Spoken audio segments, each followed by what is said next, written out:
Okay, that should be me. Yeah. Hope everyone is well today.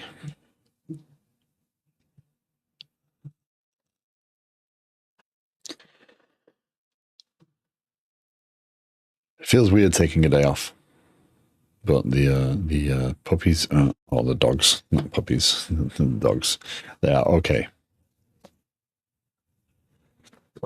So that was yesterday's goal.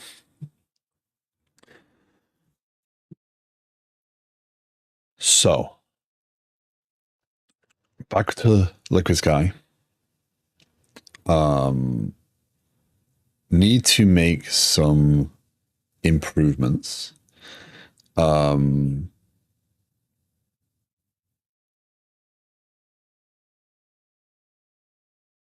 Yes. Hope everyone's Wednesday is off to a good start. By the way, it is a cool 21 Fahrenheit here. Yeah.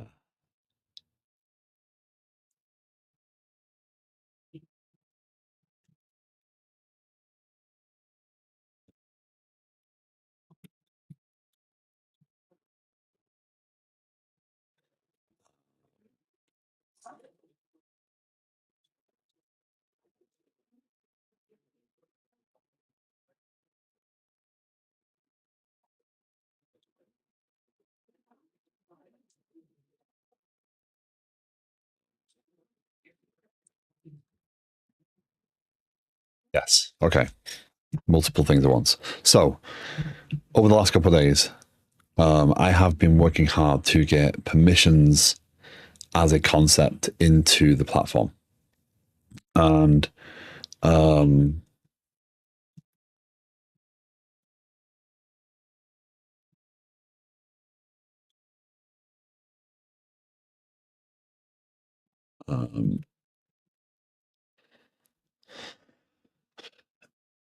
trying to continue the planning, continue the preparation. It's still a little bit on the on. Hi, Phil Schnabel. How you doing? It's still a little bit on the fly, purely because kind of trying to add stuff in. When, like, there's a bigger picture of things, but then there's the, oh, we've got to fix this, we've got to change that. Yes, yeah, I posted that yesterday in the Discord. The that change is quite, and it's $130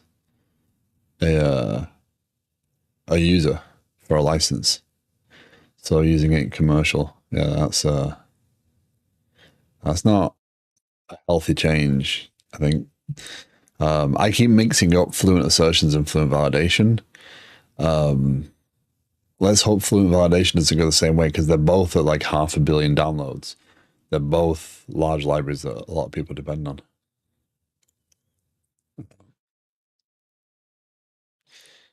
I got lucky in that with the Liquid Sky, because I don't like the word should, I don't use fluent assertions. So I replace it with is.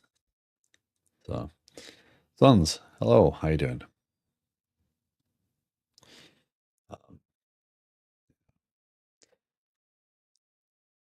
Yes, this is. Yeah.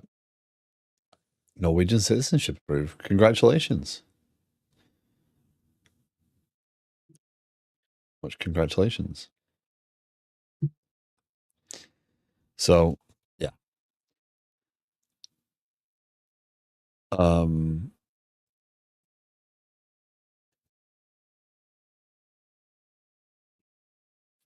Over the weekend, spent a lot of time.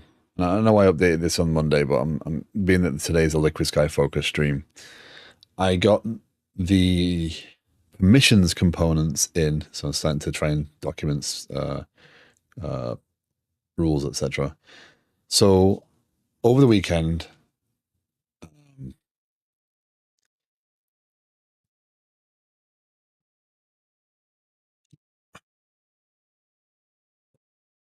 we're still debating some things here. Yeah, over the weekend,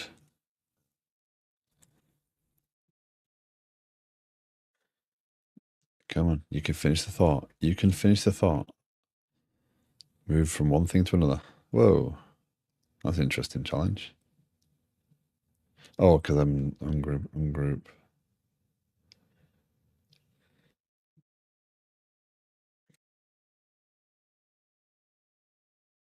Okay, there you go. That's better. Okay, we'll get there. Added permissions. So the view right now is kind of the store for the permissions so that I can update the UI. So the idea being, and it's not in this is not in the hosted version. This is only in the local version, right? The second being I'm kind of working on this. Um,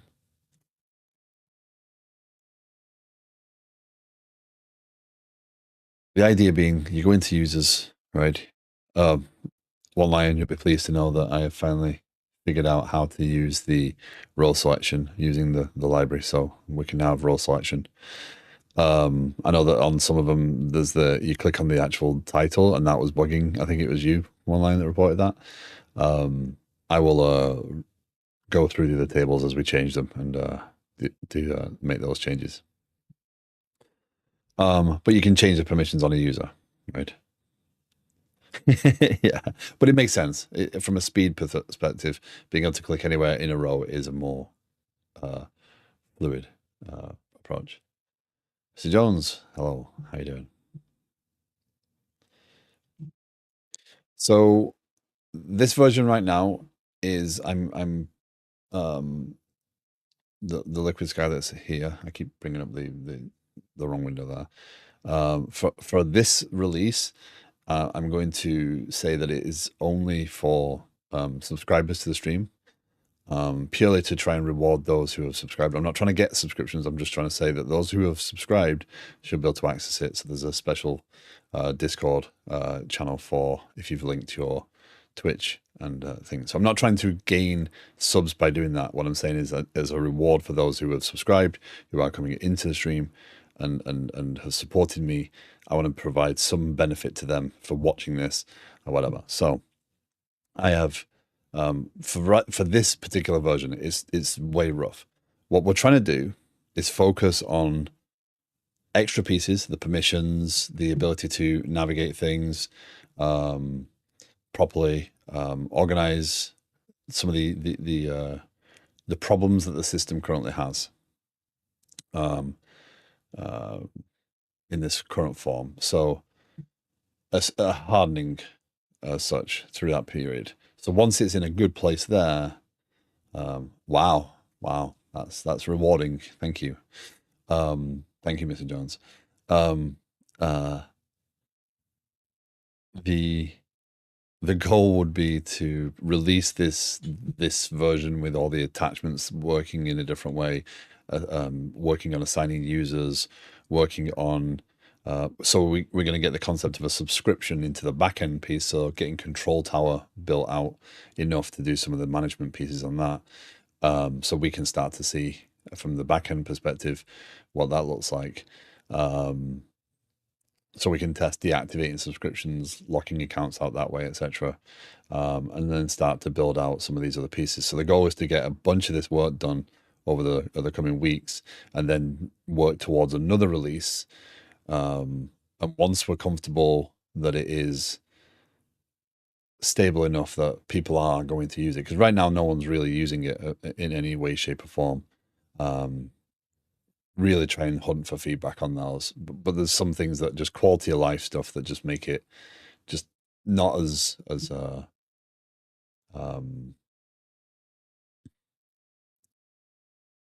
complete as I would like. So yeah. But this little AMD box is doing a fine job of this. It's been on now for over 2 weeks. It's not overheated. It's not had an issue. It's just going on chugging. So we'll go there. Okay, so what I was saying, over the weekend, spend some time adding in the permissions. So right now you can select the permissions. What happens is we use Auth0 for authentication. And I know I've gone through this, but I just want to repeat it. Auth0 does have the concept of roles and permissions built into it, but it is for one tenant as such. In their documentation, they do say if you need to do multi-tenancy, that is something you should handle. We have multi-tenancy. We have, and if you're not familiar with tenancy, basically I set up Liquid Sky organization here. OneLine sets up automated realms in here. You don't want to see my data. I don't want to see your data. So tenancy. So but OneLine might add me as a user on automated realms, and I might add him as a user on Liquid Sky. And he doesn't want me creating planning items in automated realms, and I don't want him creating planning items in Liquid Sky. So our permission sets are very different between the two platforms, two tenants. But being that Auth0 does not provide that, I added a few options. One was to go off and figure out something like Keycloak and figure out how that hooks in, figure out how that. I do want to see your data. Figure out that hooks in, and because obviously we've got the how's it auth n, yeah, the auth n piece handled, the authentication piece handled with Auth0, but we're not dealing with the Auth Z part, right? I'm trying to use the terms that people are starting that becoming more common, right? So authentication is not an internal problem. Authentication is an external problem because I don't want to own your password, right? No security. If you want two-factor auth, etc., that's not my concern. But authorization is my problem. So the way this works now is when you make a request, it goes to this permissions provider, which is backed by Redis. It says, do I have a token for this user? It's also authenticated, so you have to have an Auth0 token to even get to this piece. It then says no and goes into an API, which is against an internal identity component, which pulls the user permissions. So it passes the user ID and the tenant ID in there and says, can you get me a new token, please? And this builds a brand new token internally configured and sends that back, right? So to me, this is getting me comfortable with these concepts. Later on, when I look at something like Keycloak or I look at an alternative, I will know what parts apply and get used to using the right terms. This is not my area of expertise. It's not something I've implemented before. So it was kind of an experience to implement. But basically what happens now is that token gets returned to the provider. It gets put in Redis. So we can see over here, this is the Redis cache. So right now it's set to a minute expiration because we were testing it. But basically you see there's nothing there.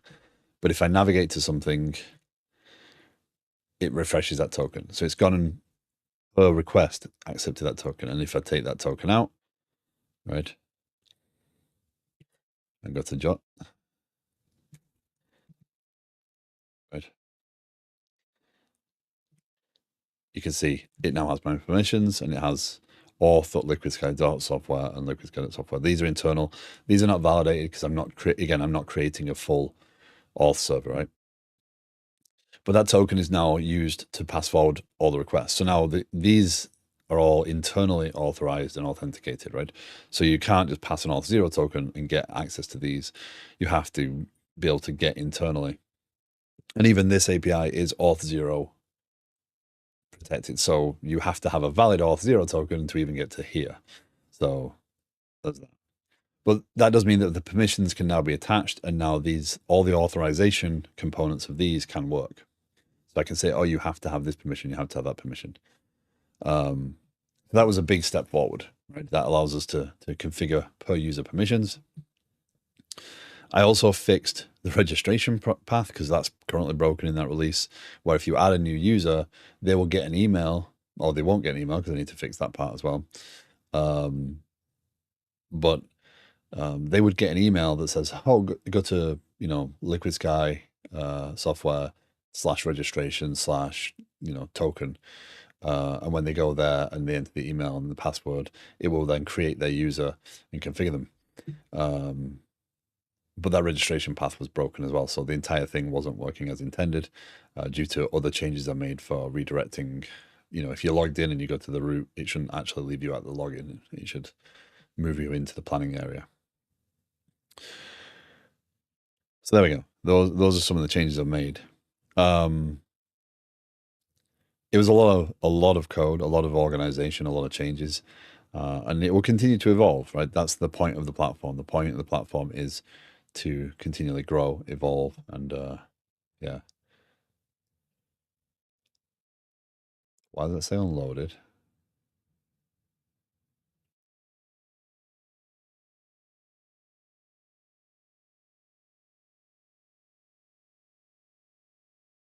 Let's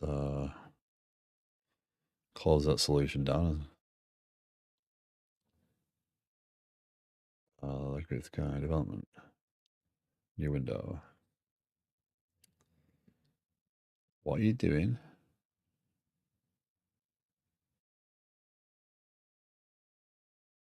Is Ryder having a bit of a breakdown? Oh, there you go. Loading projects. So, as always, if you have questions about what's happening, if you want to know more about what's happening, you're more than welcome to ask during the stream. I'm happy to talk through more if you're interested in me showing more. But also, there's also the Discord. You're more than welcome to jump in there. Again, I will happily show code. I will happily share code. And what we've been doing is, by the way, if anyone is interested, we have been jumping in Discord on a regular basis in the voice channel. Sit there coding. We sit there chatting. Last night, Mojo and I had some discussion and debate over where things should live and what subscription really meant. These deep things, right? Like, because we have an implicit understanding of what subscription is, and Mojo's point was very much appreciated in that it was subscription is authorized. It's not authorization. It's access control. It's, am I allowed to do this because I paid for it, right? Now, we're not introducing subscription for the purpose of getting people to pay for it very early on. We're introducing subscription so it is there as a concept and that we understand that we're building on that, right? So trying to get some of those fundamental components of a product platform in there so that we can build on them, grow them, change them as needed, but essentially understanding the concept of attaching the concept of a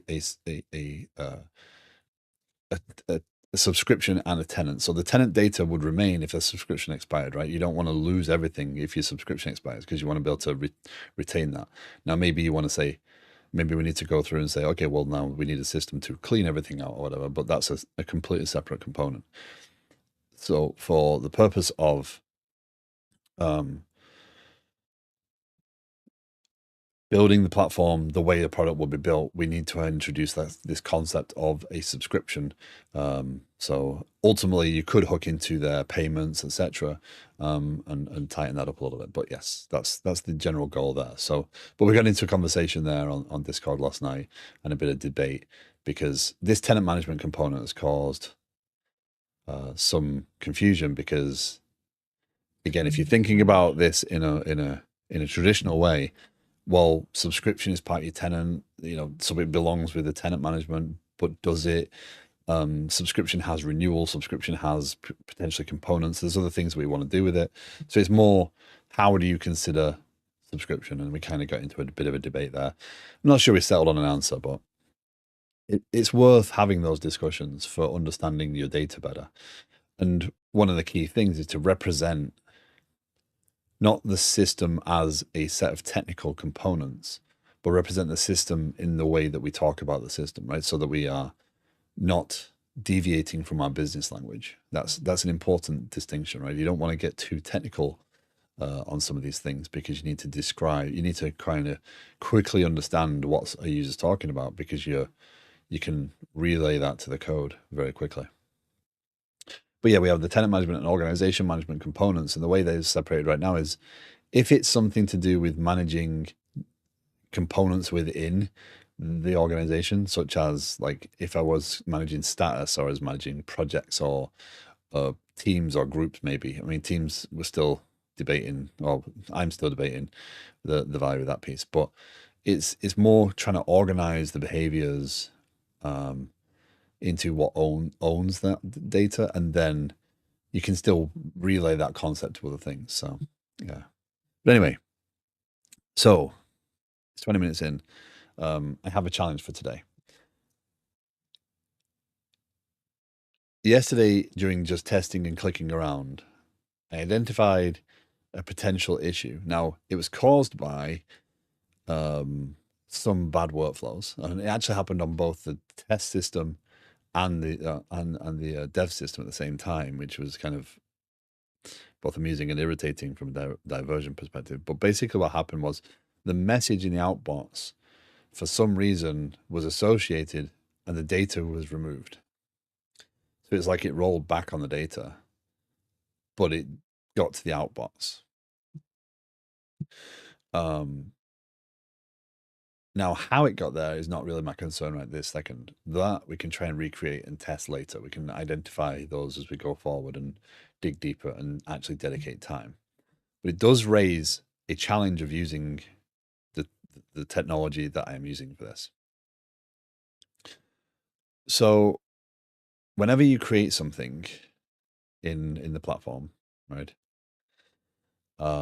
Whether it be a planning item, whether it be a task, whether it be a project, whether it be a user, it's not just created and it's there and you can query it, right? We go over this all the time. Like the eventual consistency of the system is a feature that you have to appreciate and understand if you're going to like understand the development of the process, right? So there's ownership of the data, the source of truth, right? So that's why there's many databases and that's why there's many components, right? So planning items, requirements, comments right now, still debating what comments look like in the long term. These are owned by planning because they are the concepts that planning needs, right? If we introduce comments on tasks or like we're actually talking about that, then we're going to get into a question. Actually, I think we plan to do that because we decided that comments on tasks and attachments on tasks are useful. So at that point, comments really can't live in planning because it's task concepts as well as planning, or you have the concept duplicated in here. So comments on tasks and comments on planning are two completely different things. But anyway, can you remind me of the unique features of LS again? Unique features. So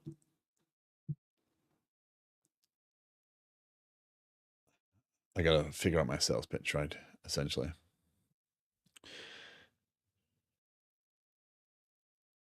Yeah. So when you're using Jira in the basic form, right? I know there's a lot of advanced features of Jira. I know there's a lot of paid add-ons. There's a lot of different things it can do. It is a massive platform. But in its basic form, you have the concept of a backlog, and you have the concept of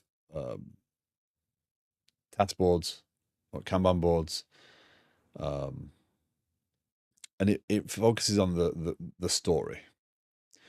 So it focuses on, you know, as a persona, I need to do a thing. That's the intended aim of a story in Jira, right? You are trying to describe what you need, and then you are trying to plan that thing and work on it. You can roll up stories into epics, and there are a lot of planning and whatnot pieces to Jira as well. The focus of Liquid Sky is the planning. It is not starting from the work. We start with the planning items. This is not intended for developers. This is intended for the product marketing, product planning and management teams to identify the things they want, gather the requirements, trace some level of accountability, personal accountability or otherwise, through review date so that they're continually reviewing these things and kind of move them through their own pipeline, but not introduce the developers until they're ready to. So gather the requirements, describe them, and these are closest to stories. These requirements would be closest to stories. You could use this as a story, and in these cases, I often am, but these are probably the closest to stories. So it starts with the planning. The goal being to gather requirements, get rid of assumptions, but not track it as work to be done. So um, tools like Jira, it puts an item in the backlog, and that backlog now looks like work to be done, which is a lie, right? It's not work to be done yet. Just because there's a story in there doesn't mean it's necessarily work to be done. You've got to put all sorts of attributes, and you've got to put you've got to come up with a pipeline of status to move it through to make sure you're representing the right thing at the right time, right? Ready for planning, ready for estimation, ready for development. Now it's ready for development, so it's in the backlog, but it's ready for development, so we can drag it in. So what I'm trying to do is say, okay, well, go off, figure out your requirements, document your requirements, but this is not work to be done. The work to be done comes from the task side of things, where the developers can look at those planning items, and again, the workflow is something that I want to understand and flow work on. But the developers can come in here and say, okay, we're going to add tasks to this thing. So prevent adding a new planning item. So to do this, we need to add in the facility we need to add in the new permission. So we need a structure to define the permission. So the expectation of this is we should have a documented way of adding the permission. So that's going to be a requirement. Right, we need to add in that permission. We then need to log in and see that we can see that permission, and we need to create some control that understands a permission and disables or enable or hides an entire control module. By the way, good morning. My apologies. So that is a little different. Now in Jira, you can represent those as subtasks of a story, right? So they're all attached to the story. But from a workflow perspective, the developers aren't really necessarily worrying about the stories, about the tasks, about well, they're worrying about the tasks, but they're not worrying about the epics, etc. That's a planning and product management team thing. So what I'm trying to do is kind of guide them through that path. So the developers can focus on the stories and the tasks. They can figure out, okay, here's the things we can take in this sprint, this size these things eventually, right? So that when you're looking at it from the planning perspective, you can see the total estimation of the work estimated. Eventually, the idea would be to indicate whether the group taking that task is a DevOps group, a QA group, a development group, and then you can actually highlight in here where the onus is, like in terms of tasks and stuff. Oh, all the development's done, but there's a lot of QA to be done. Oh, the QA is done, but there's DevOps actions to be taken. And then change it. So the unique features start with the review date and the planning, the idea of trying to help guide that planning and requirements gathering phase and encourage it to be clear.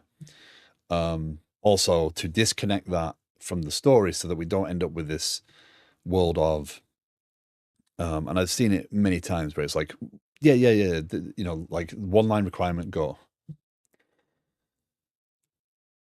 And the developers can then analyze the requirements, ask the right questions, and they focus on creating the tasks. So they're thinking more about what needs to be done rather than just trying to fit neatly within a story. And oh, we can't have technical requirements in a story. Well, now the tasks can be completely technical if they have to be, but you can know that those are all components that help the developers move on. Who fills out those actions? Which actions? The tasks. So that's intended to be the development team would work with the PM. So the PM would produce this to the developer or introduce this to the developers, walk through the requirements, answer any questions, decide. The developers would say, okay, it's good. We can start on it, right? These phases aren't fully worked out, and actually, Mojo did he fed Claude an image or whatever it was of this, and it came back with an idea that I'm really contemplating switching to, which is not having this as a grid, but having this more of a list of cards that indicate, and you can filter. Oh, I want to see all past due, etc. So rather than grouping in this way. So it's an interesting concept. But the other feature that I haven't got to and I want to get to is this concept of active notification. So or alerts essentially. So being able to subscribe to types of thing and be very granular about it. So if I want to subscribe to, if a new planning item is added for control tower, I want that in a daily summary email. So at the end of the day, I get an email that says, oh, by the way, these things were added to this project today. If I want to say, I want to know all, I want to be told when the review date for a planning item has expired.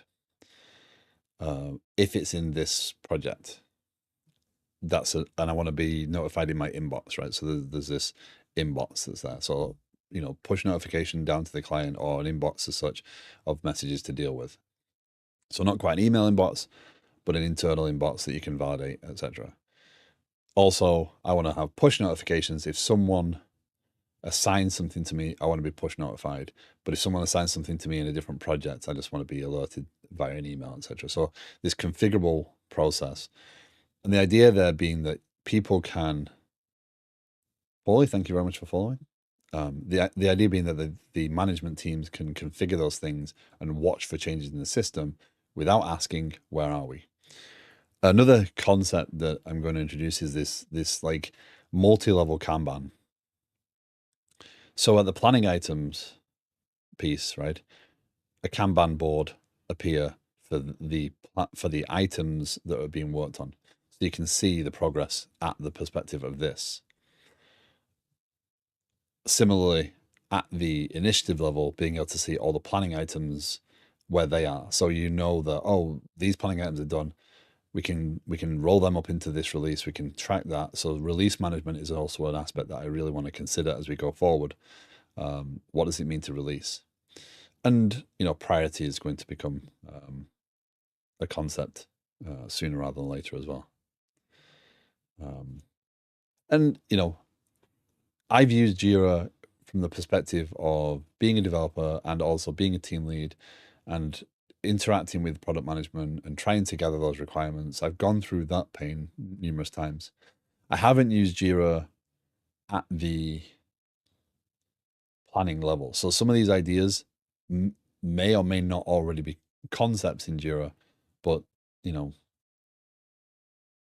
I'm taking them from my perspective and I've not really dug through Jira because I'm not looking to copy ideas. I'm looking to introduce them in context to this. But again, the goal is to very much focus on asking people to think through requirements and gather that information. So yeah, holding them accountable and then produce that, trace that. So as I was saying, yes, we definitely have to integrate resource control. And I was contemplating this yesterday, because if you right now we don't have this concept of an identifier or whatever. Right? This was a duplicate. I don't know why, um, but this would probably have a PR against it. So being able to see that there is an active PR against this, knowing that you could say, the idea being that ultimately you could indicate, how do I say it? Anticipated problems sooner. You could say, oh, by the way, this planning item is due, because the review date doesn't matter once it goes into development, right? Because the review date is a concept for the product manager to chase. So the review date that's why this screen might not be the best way, because ultimately that planning item transitions out of this phase, and this is a planning workflow into a in progress workflow that then kind of gives you an idea of, okay, here's all the planning items that we currently have active work on, and those have PRs pending versus they have merged PRs, etc. So we knowing that would allow you to understand this planning item's way off base. Like we estimated this, we said we estimated that it would be finished by October 1st. However, it's there's PRs pending and we've got a week until October 1st, it's high risk, and highlight those things sooner and alert people again. So hook into the entire alerting piece. What I'm trying to do, my simple goal, is to allow developers to develop, right? And take all that tooling and all those things that people ask for, and people, I have been through the process of trying to streamline Jira or streamline that workflow 4 or 5 times now. And every time it comes up with, let's add more process, let's add more process. And the developers are like, now you need to do this. Or when it's this, when this is done, you need to do this. And when you do this status needs to be set. And oh, by the way, you need to update this piece and add this label and add this when you do this. The developers want to develop, right? Yes, meetings are necessary, but those meetings should be effective because planning has identified the requirements. Planning has gone through and thought through the story. They've talked to the right people, the SMEs, and they've said, this is what we expect to see. And it's not technical. It is in the terms of the business. The business can look at these planning items and say, yeah, I agree with that. And if it changes, they can be told about it. The one thing I haven't thought through fully yet is what happens when you say, yes, go for the planning item. If the developers need to add a new task, are they allowed to add a new task? Or do they add a subsidiary task of an existing one, and that adds risk to the planning item? Because obviously an additional task may or may not come with effort, like sizable effort. So let's go back to one of the concepts within Liquid Sky. And again, the ads are about to start, but if you are stuck behind ads and you are interested in what I'm saying, please just ping me in the chat and tell me to wait. I don't like doing that because it breaks up the YouTube video, but I will do it for the benefit of people who are paying attention to the topic. In this process, when you're dealing with the distributed systems, you don't want to be communicating directly from your code with the messaging systems, because if it fails, everything fails, nothing happens, you don't capture any data, you run the risk of lots of rollbacks, etc. So what I do is I disconnect the messaging and the eventing from the actual application code. In any one piece of the application, and it's all throughout the application, if I post something, this is a post, I'm posting to planning items, that is my endpoint. I'm going to send it this information, and I call a command, I send a command as such, right? I use mediator and I send that command through the application stack.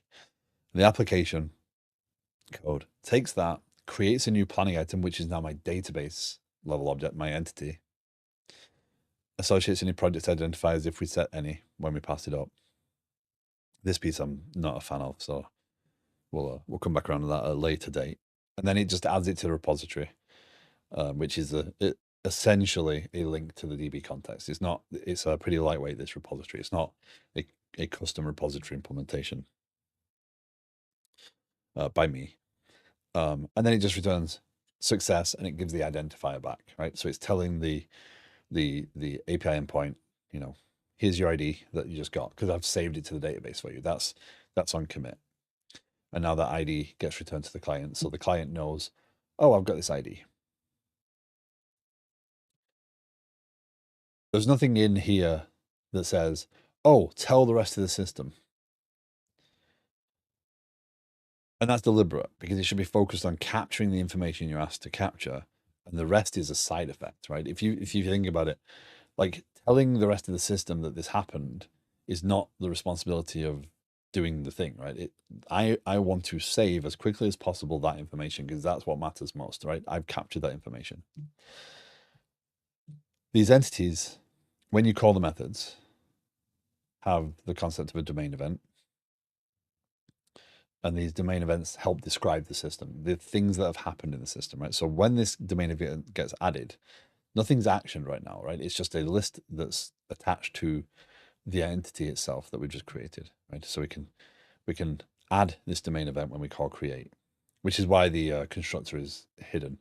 And it's behind this create method. Sorry, behind this create method, because if you put it in the constructor, that's not the right place to add the domain event. Because then every time you create a new one, you'll add a domain event, right? So you've got to control that flow. That's why that.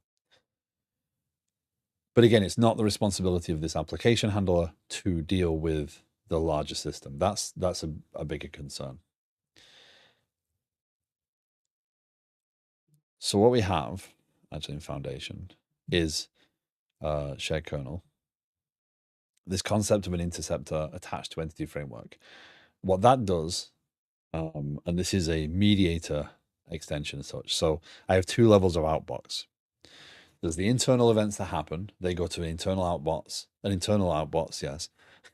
And then they kind of distribute in the component itself. So within any given component, you can get events that happen and react to events, etc. So you can publish, you know, in the case of the application, there is a domain event that fires, which is planning item created.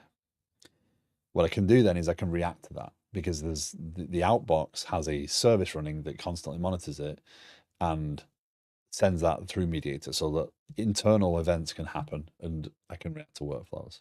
So in this case, when a planning item is created, I publish an integration, and this goes to Kafka. So I've got two levels of outbox. I've got the mediator component and then the Kafka piece. But again, even the Kafka piece is separated as, when I talk about event publisher, I've got an outbox there. So I've got two layers of outbox. And again, that's so that if this piece, this piece can go against whatever method I use for event publisher. So I can switch that out. I can switch the implementation out. And right now, I could switch it out for just not using the outbox and just use Kafka, and it would still use that as the event publisher. But I've disconnected these things. I've made sure that they are dealing with that. So the domain event publishing piece accepts an iNotification publisher. That is a mediator. Again, it's abstracted a little bit away behind the library stuff, so that if I switch out my mediator implementation, this is still a concept.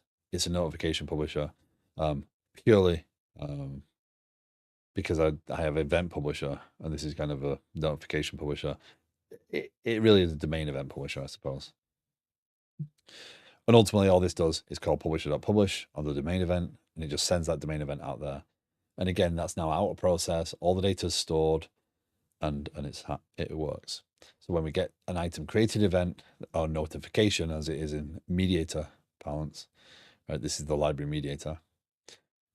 This now happens, and we can then, that goes to another outbox, which is implemented in an external library. This one is open source, by the way. So this is my Kafka extensions library. This is open sourced. So if you're using Kafka and you want to have some additional components, then they're there for you. What this does is it means that I can just describe Kafka in the application. I can go to my configuration. I can go to Kafka. So add Kafka, add an outbox publisher, add an outbox publishing service. There is limitations here. There is the implicit expectation that I only have one of these things running for a given database. If I had multiple running, that would cause a conflict and a problem, because obviously locking and also multi-processing of the messages. But it works, right, in general. So we add the outbox publisher, which wires up the fact that it's going to use SQL Server as the outbox. There's a Mongo and a SQL Server implementation of this library. And then it adds the service. The service is the thing that's monitoring the publisher, the outbox. So it's very disconnected. Again, when you go to publish the event in the application layer, it doesn't go directly to Kafka. It puts it in a SQL Server database, which serializes that message out, and then a process is running and trying to send those messages. It gives you resiliency. If the system comes down, you still have those messages. You haven't lost them. If the Kafka piece is getting slow, you haven't lost them, because it is it's going to keep processing, and until it actually until it successfully sends the message, it's not going to mark it as processed. So it's going to continually try to send that message. It does mean that the system is constrained in a speed perspective from a it does. So slow down. It does mean the system is constrained from a speed perspective.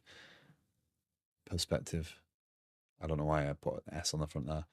From a speed perspective, um, because now you are limited to the speed at which this is processing. So if the system gets busy and people are adding planning items all over the place, this piece is particularly dangerous because now I've kind of um, constricted the pipe, I suppose. Like you can only get so many messages out there. So the scale out is going to be something we have to test. No problem for the demonstration purposes and for the prototype and the versions to come. I don't see that being a problem. It's pretty quick and it runs every 10 seconds, but once it gets messages, it just keeps going until it's finished that batch and it goes silent again. And then it waits 10 seconds to check. So the worst that would happen is you'd have a 10-second delay where your message got picked out. Um, but anyway, that's not the actual problem we need to deal with right now. There is a natural problem. So what we were doing yesterday is I was adding something. Mojo actually added a comment and it didn't like it for some reason, right? So actually, if we go to planning items, attachments,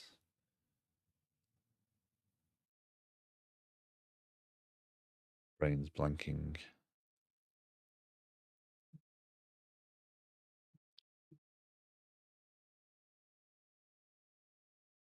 Interesting. Um, interesting design there. That's got to change. When you comment, so we add the comment, we call it add, and there we go. Same process again, same process. And then we go to subscribers and we got comment added. It got here and threw an exception because it couldn't actually pull that comment back out, which was weird and never actually saved that comment. So not sure why, but that's not the focus of what I'm doing in a second. We'll come back around on that and test that basically later. So rather than worry too much about that. um this is the right thing to do, right? Especially for development, right?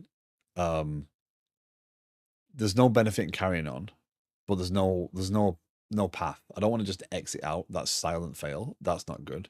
So no matter what, this is what should happen. It should throw the exception and handle it, right? The problem was that when it throws the exception, because of the way that the thread is working, it kills the process, I believe, and then it just stops trying to work once it hits the exception. That may or may not be true. Hold on. So we've got two extensions we need to look at here.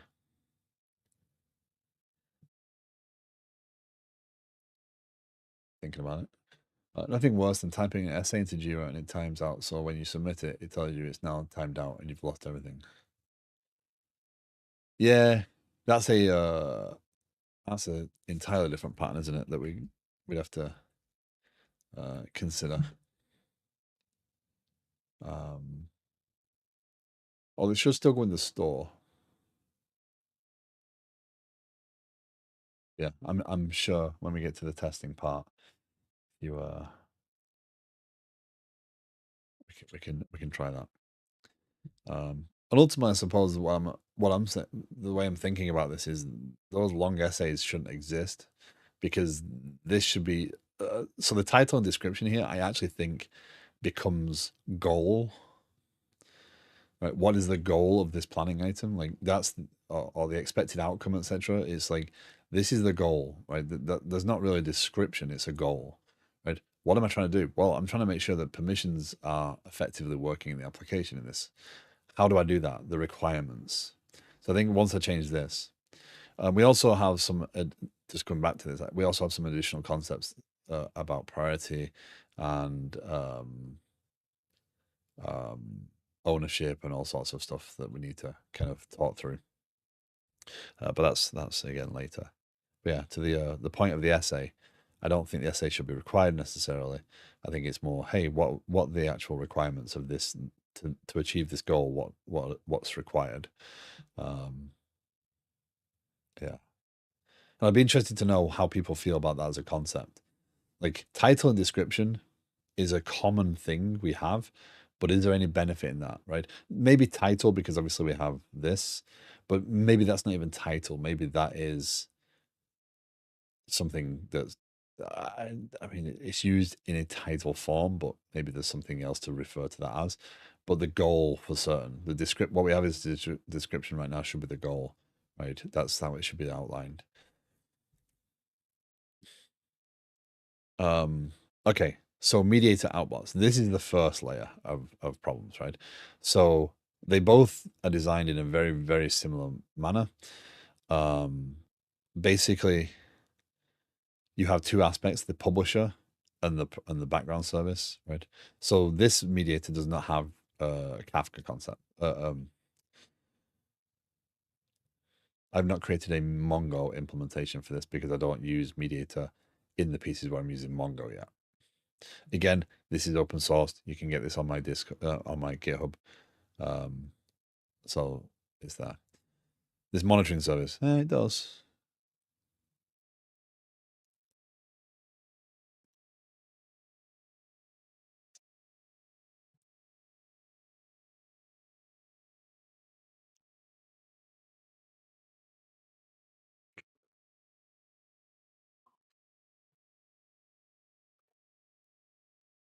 Mm.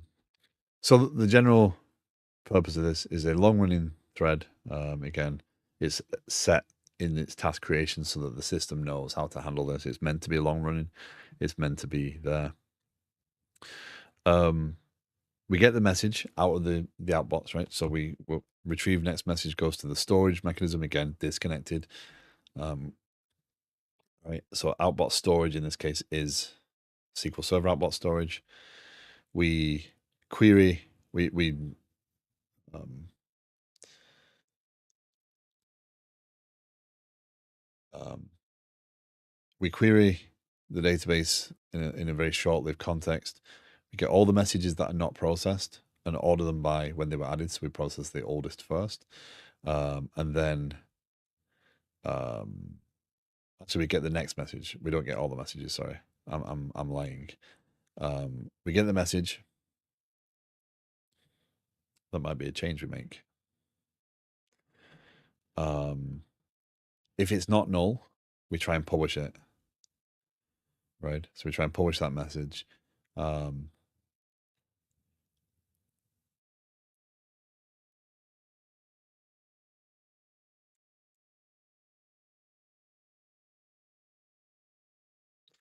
yeah, we try and publish the message.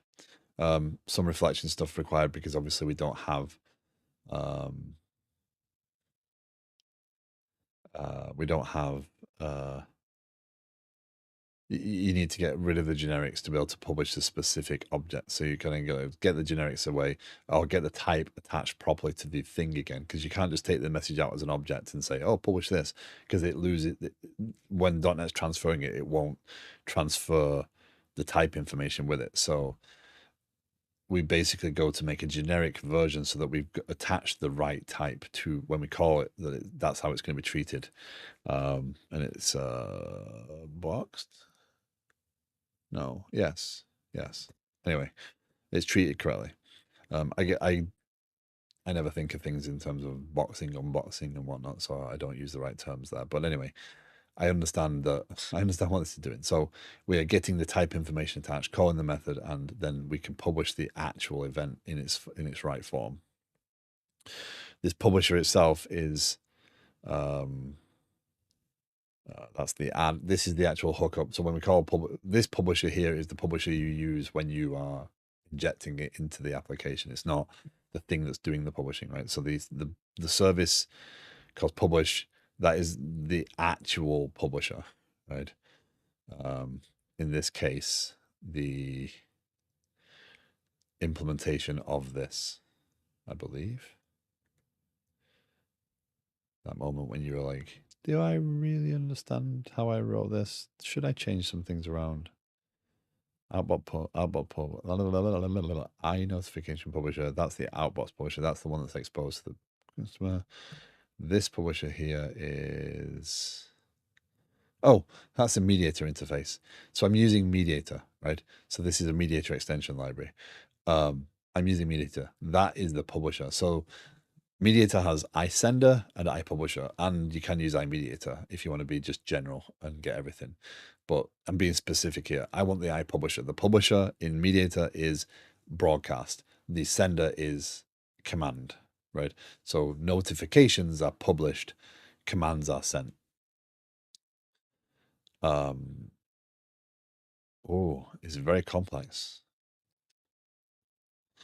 But anyway, so what happens is if we publish and then we commit that we've completed that message, so we mark it back completed, then we go on and get the next message. So if there's a message to be retrieved, it will quickly jump to the next one. If there's no message, we set the delay time and then we wait on the delay time. And the reason it sets there is because if it's got here, it should be a default delay interval. But if it backs off and it throws an exception, it should get the delay time should change.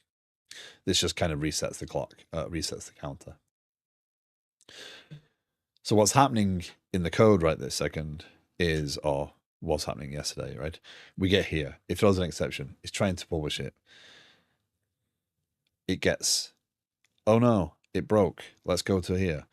Have we configured shutdown? No, we don't. So let's add the delay, add the back off exception time to the delay time.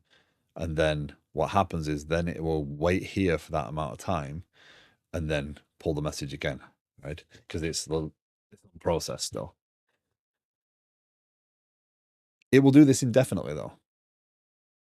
So it will continually get stuck on the same message if it doesn't crash this process for whatever reason, which is unhealthy. So what are the options? The option is forget about it and move on, right? So mark this record as failed.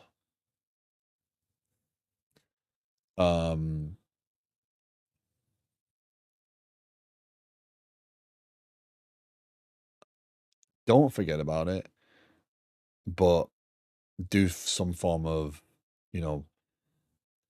logging or monitoring and try and figure out, then go and try and figure out what's blocking it. But the problem there is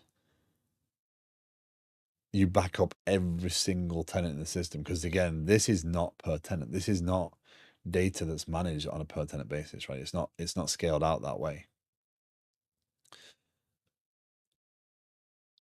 Kind of sneaks into the room and lays on the bed and joyfully watches how TV creates wonders.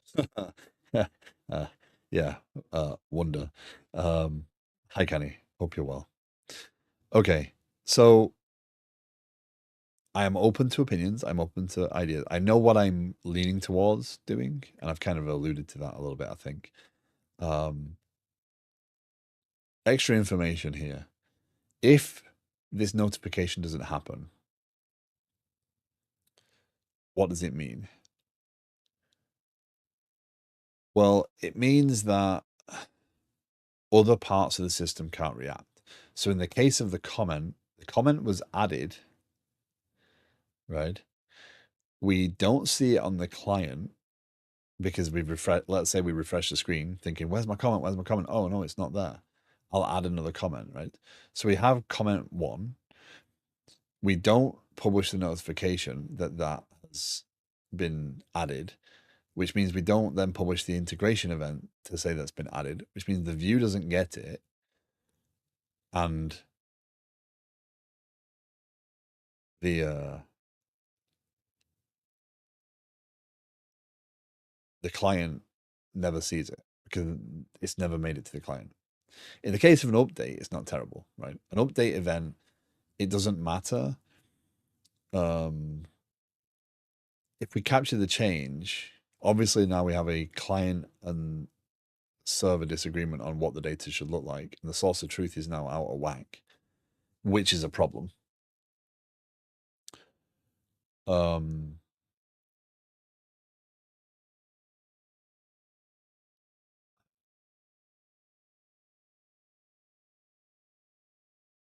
Exposing this to the user has little value, right? So there's no point in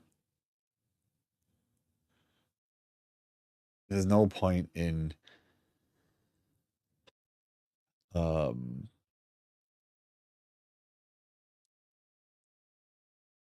sorry.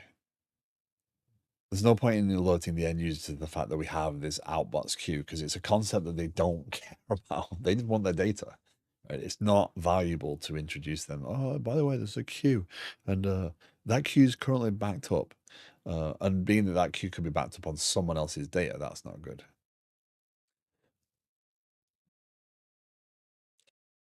What we could do is shift its position, right? We could capture the fact that it's been retried and deprioritize any processed events with a retry count on. So when the queue's busy, it would continue trying to send the data, right? After a certain amount of time, we can't do anything, right? The system's bad. That's a bug report ultimately, right? We'd have to monitor that. And to be clear, all these systems should be actively monitored, right? Once we get to a pass of open telemetry stuff, this sort of stuff is exactly what you want to be monitoring. You want to be monitoring the queues, the failures. We could shift it to a dead letter queue, which is a common practice. But again, because of the way I'm using the events in this system, the way that the outbox is working, my fear there is that we, because of the eventual consistency of the system, all we're doing is going to encourage the users to create more data or reapply the same update. And maybe it gets through next time, maybe it doesn't. Maybe the system has a general bug and every update fails. That's not terrible. The worst scenario is the I created it 30 times scenario, because then there's a lot of data to clean up if those messages are free. So do we put a dead letter queue in? Do we put both concepts in? Do we put in the and this is the first piece to do it, but then what we'll do is we'll do we'll the method we choose here will be the same method we apply to the Kafka version, right? Because they're both essentially what I really wanted to do is kind of create a generic concept of an outbox and apply that as a library, so that there's the outbox takes in these things and then build a Kafka version and a mediator version, and they just happen to be because if I open the Kafka pieces, you'll see the outbox service looks almost identical. This knows about Kafka though, so this understands what publishing and delete is. So yeah, maybe they're okay. But the general concept is there, right? They're almost identical in terms of their flow. I'll say that. Now I'm reviewing it. I'm like, hold on. Oh, I have the concept of a shutdown in this one. But anyway, are there any thoughts? Is there anybody paying enough attention to what I'm saying that has any strong thoughts on this? Do you understand the concept? Is there some way I can describe this in a better way, or visually describe this, that will help grab those concepts? Because I'd really be interested in people's opinions and thoughts on this pattern. This is not unique to me, by the way. This is a pattern that is used. What did I watch? I think it was Milan. I think I watched a video of his recently on Outbots, and was it? No, it was Easton on Dome Train. James Easton, I think it is, has a course on Dome Train for event-driven architecture. And he mentions it's funny, he goes into a lot of detail on the outbox side, but the inbox side kind of not as much.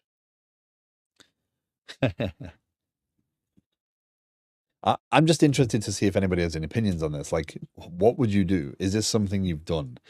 Um, I know the answer to some people's, but yeah, is there a way I can represent this that will help identify that challenge? And if you're new to the stream, if you have questions about what I'm doing, if you want to know more about the project as a whole, please feel free to join in. You're more than welcome to ask questions. I do not mind diverting to show other things off. If you have opinions on what I'm doing, please share. Right? I'm not. I'm. I'm streaming to learn as much as I am to share what I'm doing. Right? And you really do only learn when you start to uh, engage with other people who maybe have different perspectives, maybe have different opinions, maybe have different experience that you know uh, they can share, and I'm a big fan of that. It doesn't matter whether you're just starting or you've been doing this for a while. So let's go back to this. So it's funny the very complex is driving me crazy now. Um, it's because there's several ifs and the code is a bit all over the place and this delay time is set here and there, etc. That's what's making that particularly complicated. Because you have to read through it a lot to understand the behavior. Um,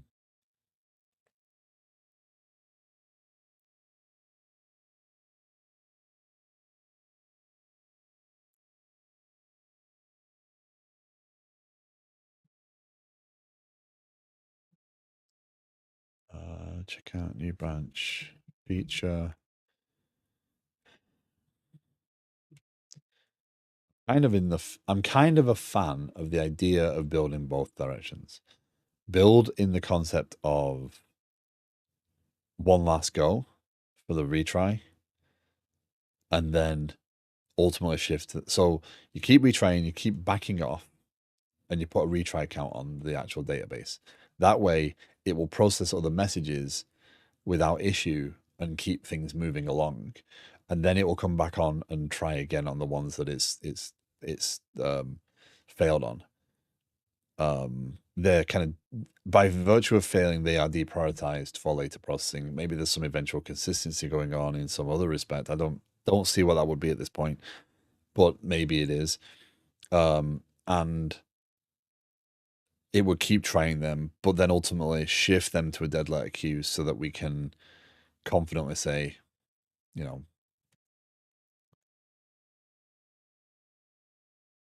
yeah, I think that's probably a pun.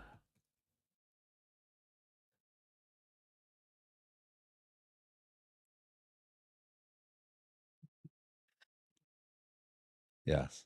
I did start the stream talking about that concept and that we are I see it.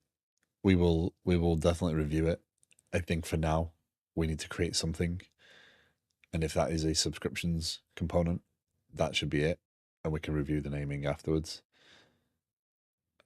I think after the discussion, I do kind of agree that management of the organization and tenant management are intertwined in a way that it is useful to have tenant management and organization management, but I think that tenant management components actually still do live in the main application.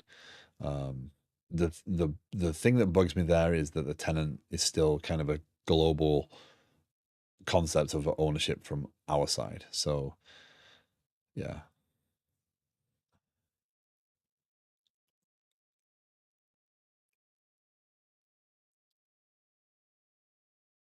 maybe that's one where the workflow isn't accurately represented.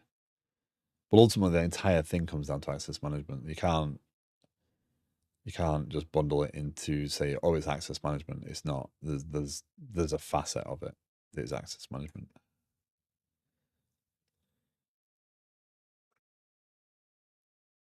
Um, Queue recovery.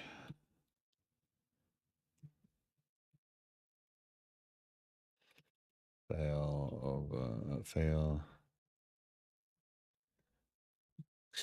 Okay. So let's talk about the. I don't know if I have any actual solid. I do have tests. Okay. Builds a SQL server. Adds an outbox message. Tries to process it.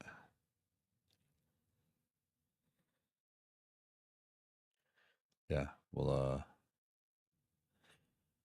come back around on the test design afterwards. The kind of integration tests, right?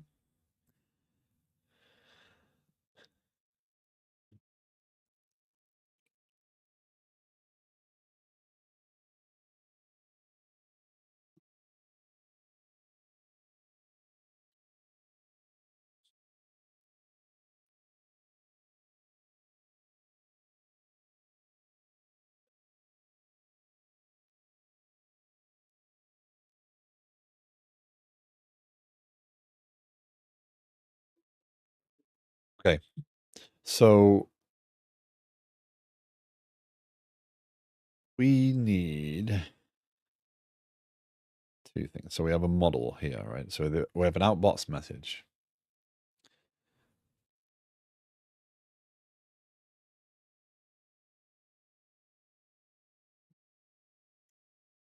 We have public int retries. And then we do where are you? Entity framework call, add migration, introduce retries.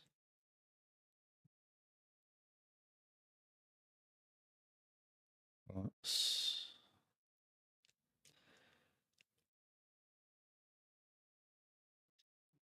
We should get a migration created.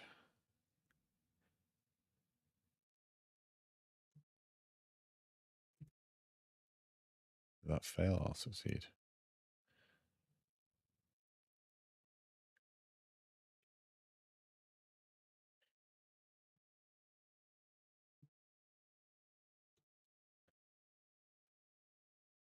Oh, there you go. That's our retries migration.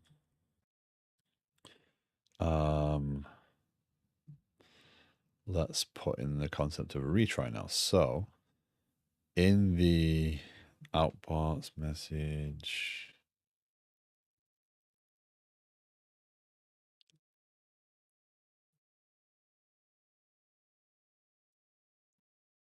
that's the kind of in-memory version of the outbox. So basically, if you don't want to use a SQL server, you can add it as an in-memory and it'll just do everything for you.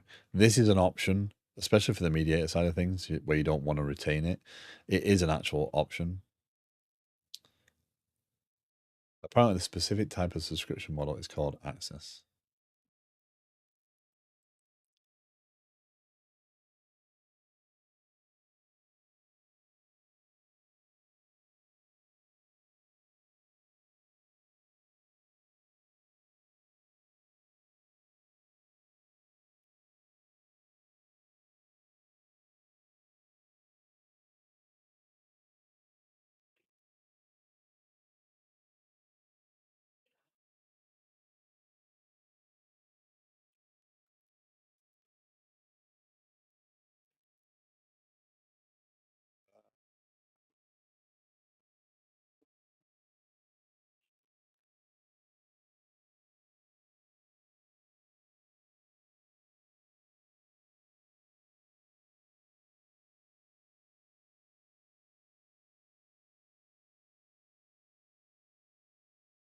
Oh, again, yeah, I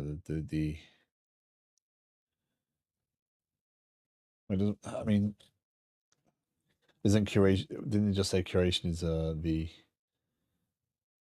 yeah, yeah? We're not selling boxes.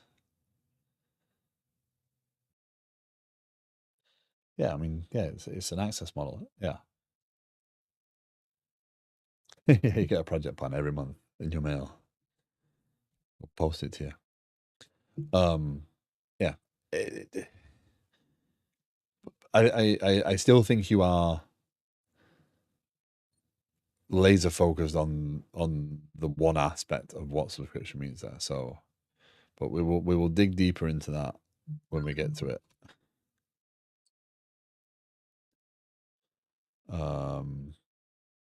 Okay, so we have the concept of a retry here now. So on the service, what we need to do is, in this instance, it's not commit. We needed the concept of so that the commit right now basically says, and that's on the outbox storage, right? We have a commit, and our outbox storage, right, has this commit, which in this case just says try and remove the message from the thing, and just yeah, see what happens. In the actual implementation, SQL Server outbox storage, the commit says, okay, go get that thing. If it's null, right, return date processed null, right? One thing we probably want to consider in this model is also um, a locking model of some form where we actually do lock the record while we are trying to remove it or whatever. But that is a SQL optimization we can make later as we learn more lessons about the messaging as we get there. I don't want to tackle things I don't know about and focus my energies on things like that when right now it's a simplistic model that we can work with, we can change. We don't have to stress, oh well, what if, right? Those what ifs will take you down a line that you do not want to head down. So there's some level of pre-planning. You know certain things are coming. So like Modra and I are talking about the subscription. We know certain things are going to come along where you can subscribe to the planning. You can subscribe to the planning and the tasks piece. You can subscribe to a ticketing component. Those are things that the platform is going to support. And yeah, it's access, but those are pieces. So it's worth understanding what that's going to, in theory, look like. But going down the path of, well, what if, to, like, again, this doesn't deal with multiprocessing right now. That's a known limitation. But for speed up, if you wanted to expand the speed at which you are processing records, you would potentially want to. But again, that locking model will come into there. So anyway, we have the concept of a commit, which just gets the record. If for whatever reason that record's already gone, we then just skip out. But otherwise, we mark a date processed and we save it, and we're done, right? And this context is disposed. We need to up its retries, right? One option would be to add an extra parameter on here. I'm not going to do that. We're going to be explicit about it. Task. Do we say increase retry count? Right.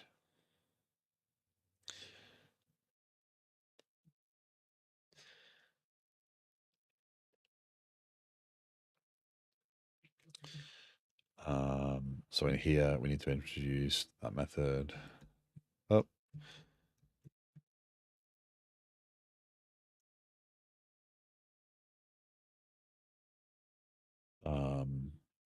So return task.run outbox.try get value GUID message. In this case, we actually do need a real method. Var if message.id out var outbox message.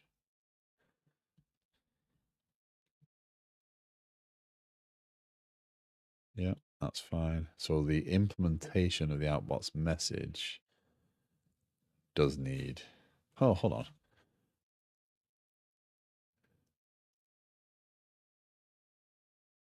Does that mean Oh yeah, I do have SQL outbox message and outbox message. Yeah, because the internal one doesn't really care. So the outbox message implementation here has no dealings with completed. The date processed is added by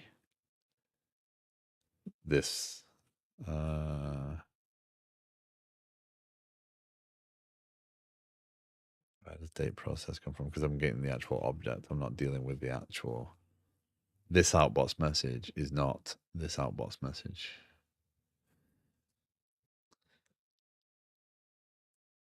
Yeah. Blurring the lines. I've got two options here.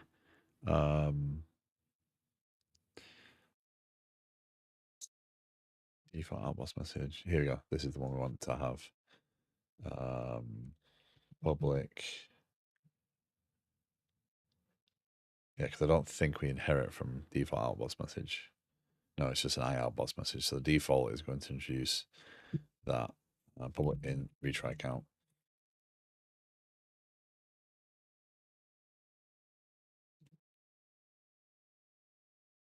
And then this one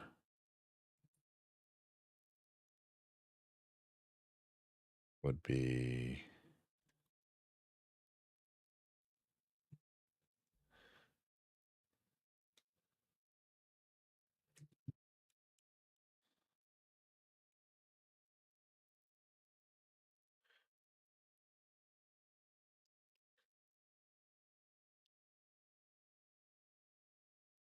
because this one's not using the same method. That's not good.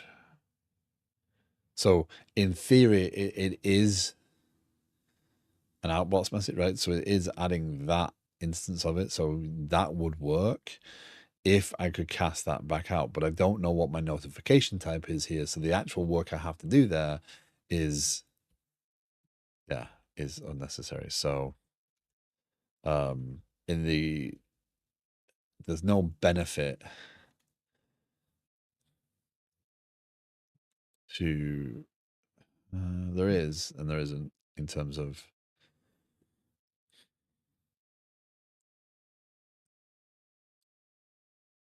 we could implement the retry logic in here, but the fact is you're not going to use the in memory, or I'm not going to use the in memory right this second. But do I implement that? Default outbox message is an I outbox message of GUID T event, where T event is I notification. But there's no.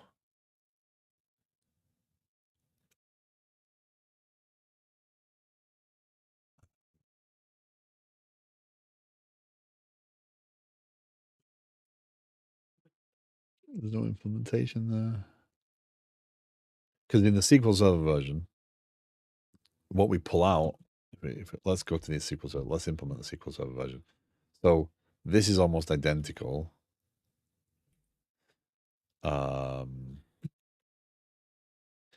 This just says, okay, retry count, retries, plus equals 1, right? So we increment the counter. And again here, order by, end date added,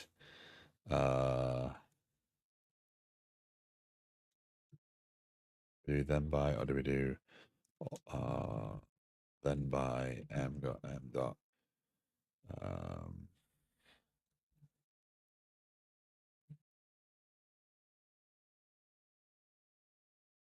do we order by retries first and then date added?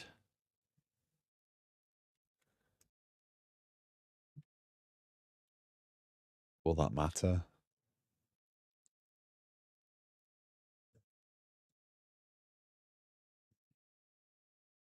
Because that would yeah, we want to do order by retries and then date added, because we want to get all the zeros regardless of when they were added and process them above everything else. So you see how this works, because I'm talking about a specific instance of it. I'm talking about the database object, right? That's what it was. Frank, hello, how you doing?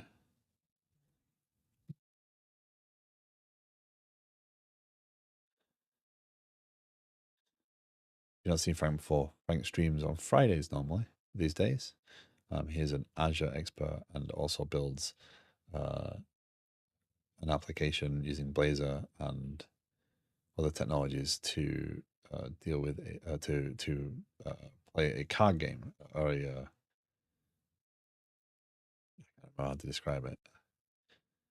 Fortunately, I don't get to come and join you very often, but there you go. Thank you, online.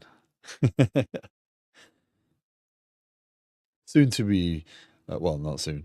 We will be doing this with developers not streaming no time at all.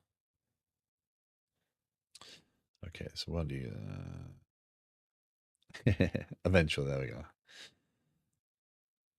Okay, so the retries on the SQL Server version aren't difficult to introduce.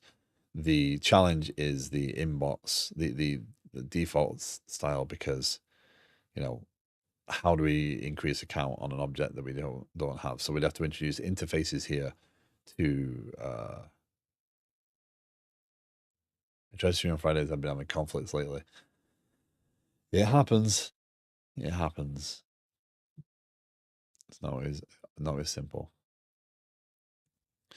What we could do is public interface I retryable. I support retry. You leaning into the I, right? And then this outbox could be I support retry, right? And then in here, I support retry. Var if outbox message is, well, let me do that. I don't think it'll let me count that retry message.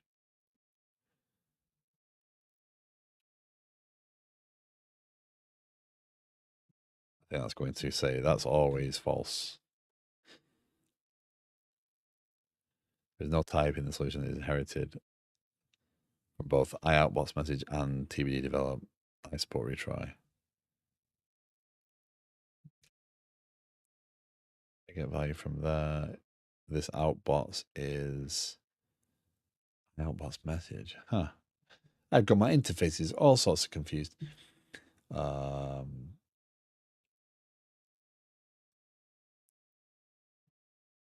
Yes.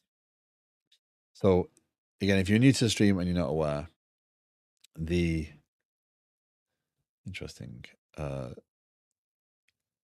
there's two projects I now work on, or I work on as of late. The first project is my Liquid Sky project. This is this application stack. This is my planning and management tool that I've been building for over a year. There's a lot of functionality in here, but also I stream, right? One of the things I wanted to do, and I did put the wheels in motion for this 5 years ago when I started streaming, is I wanted to support other developers who stream by providing the ability to shout them out from a discovery perspective. Because whether you're streaming on Twitch or YouTube, finding developers, like, there's an area, right? You can go into Twitch, you can look at the the list of streamers, and you can see who's streaming, and based upon what they've put as their tags today or their title of the stream, it might seem interesting, it might not.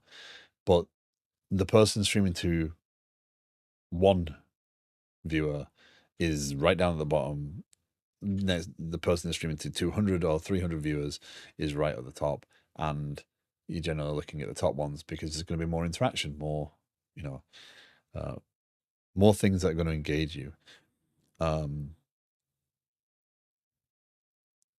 But if you're looking for a language, if you're looking for a framework, if those people looking for things that, interest them more, it's hard to filter through, right?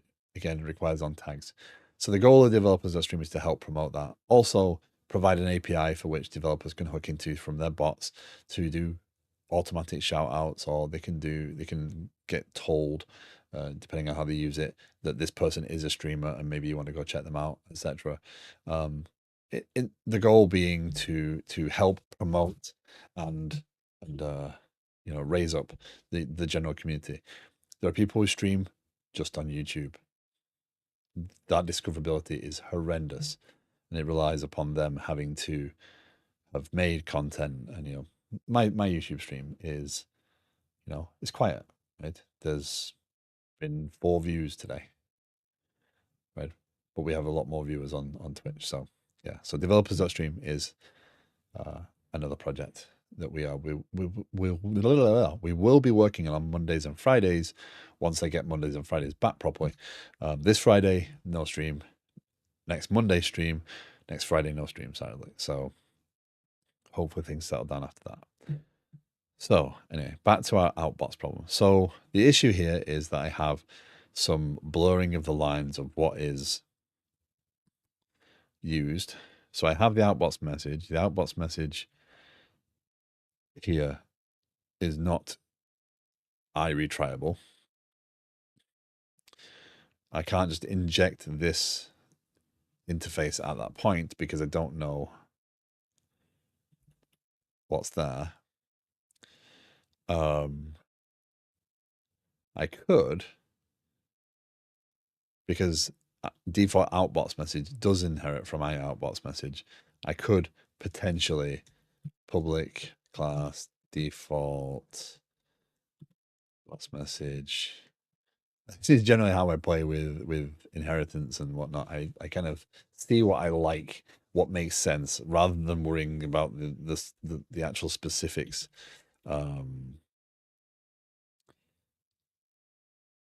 So if I do public in retry count here, actually let's name it the same, retries. And I inherit from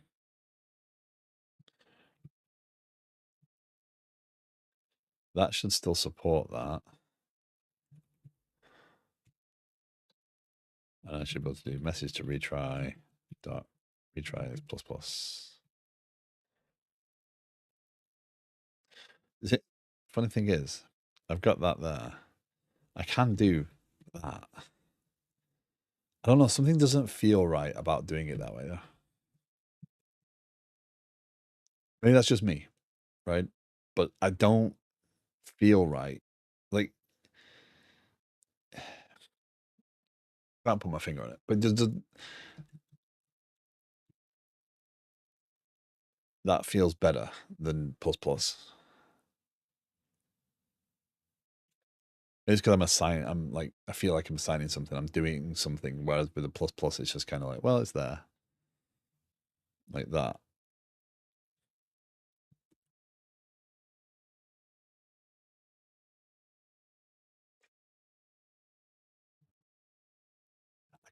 I could, yes.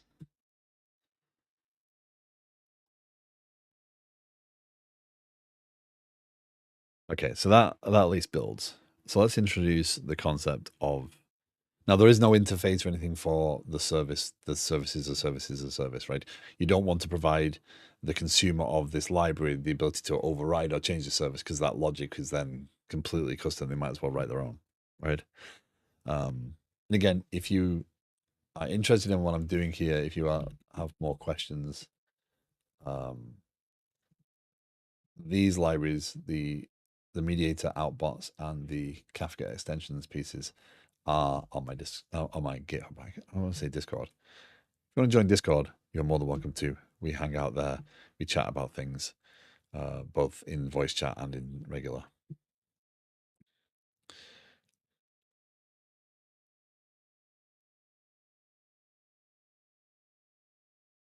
So what we need to do is, in the case of an exception, I'm not a big fan of this being so complicated logic wise inside of an exception handler.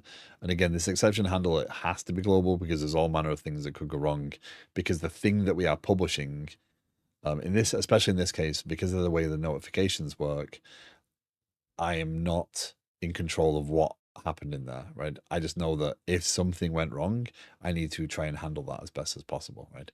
If it's worse than this and does something to the service, that's what happens. But generally, I would not promote saying, "Oh, catch exception, catch everything." But we can't know what happened in here. This notification piece, especially the way the mediator is working, is it's basically synchronous. It's not publishing to everything all at once. As far as I'm aware. Um, maybe it is. Maybe it's using some more techniques there. But again, I can't be explicit about the exceptions that I'm handling here. I have to be general and say, yeah, it's kind of if something goes wrong. Again, yep, no worries.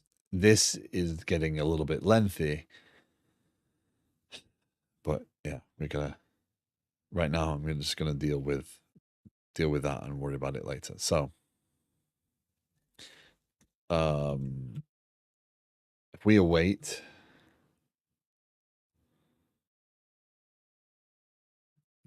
storage dot increase retry count here, message stopping token as it's referred to here. Will that work? No, it will not work because we don't know what message we're dealing with. That's interesting. So I'd have to do that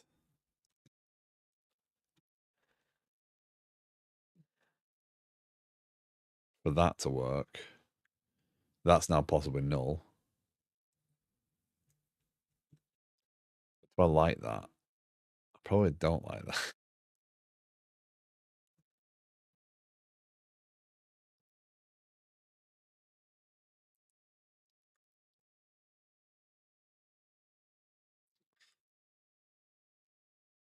I don't want to nest try catches. That's not a really good pattern. That's a really not a nice thing to have happen.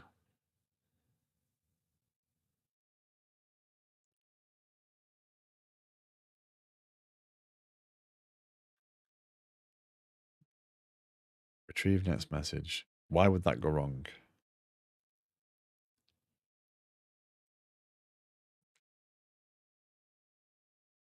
The database isn't there.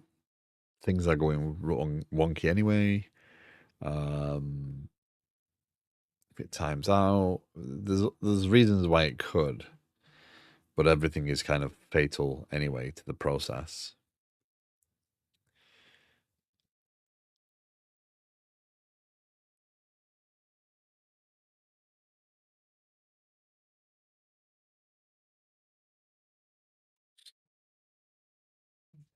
Yes.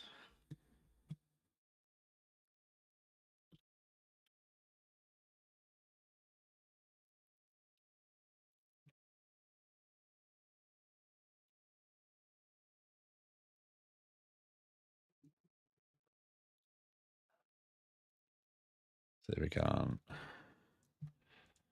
tidy this up a little bit.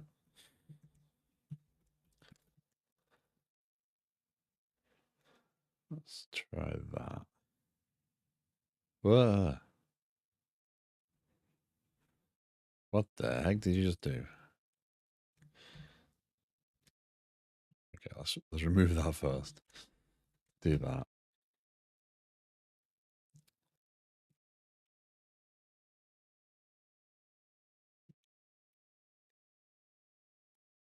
Okay. So okay, it's factored in the fact that delay time. We'll reorganize the parameters, etc. So what I'm trying to do is basically have that return a status. So rather than that logic living in the exception, right? What I'm going to do is I'm going to just basically say, okay, it failed. And if it failed, increase the retry count here. Yeah, I think that's a little bit better, right? So this is not going to live in here. So delay time is not going to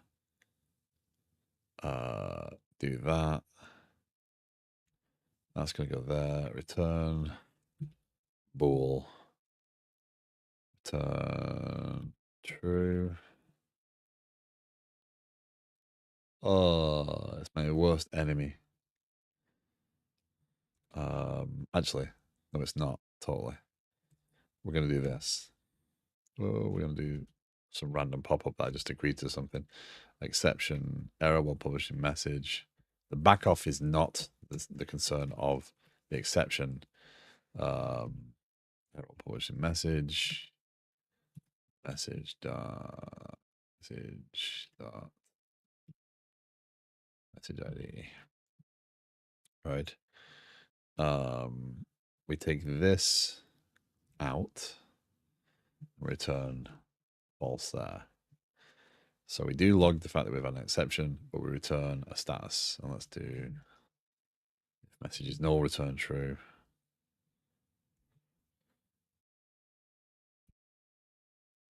I'm not a fan of having the single line stuff. I know that some people like it, and if I refactor the code using the tools provided, it will get rid of all those curly braces.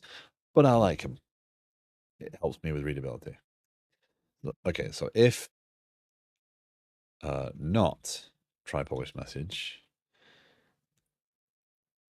then we log an error.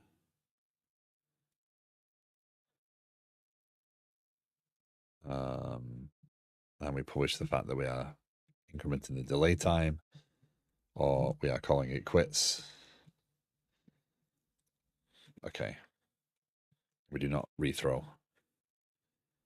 We just break. Yeah. We just break out and end. That's actually a bit cleaner because then the exception isn't bubbling up. It's just stopping this from processing.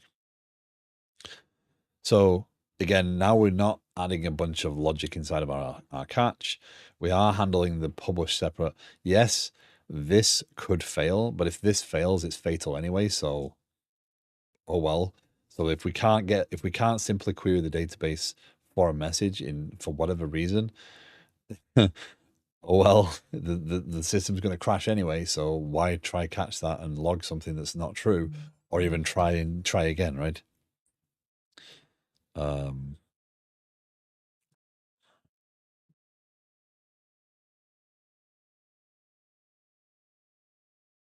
Yeah. So it cleans up that logic a bit. Our try publish messages move down there.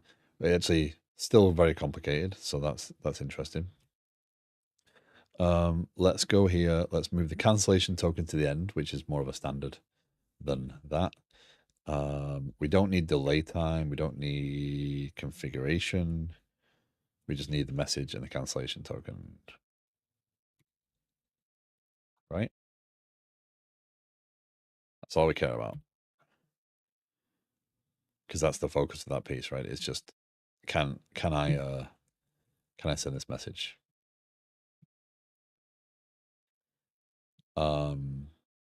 If we can't, if we're not shutting down an exception, then we want to increase the delay time and we're going to back off. Otherwise, we break out, which is perfectly legit. The only other thing we do is in here, we want to say await storage dot increase retry count message stopping token. And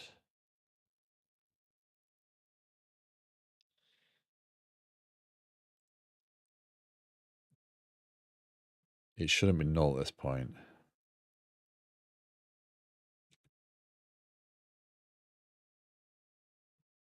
That cannot be null.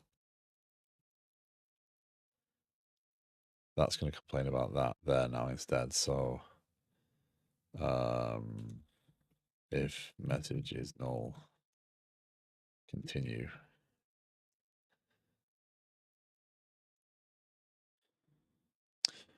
Why would we get null message back? If there's nothing to process, that would quickly go and get that. We want the delay in that case.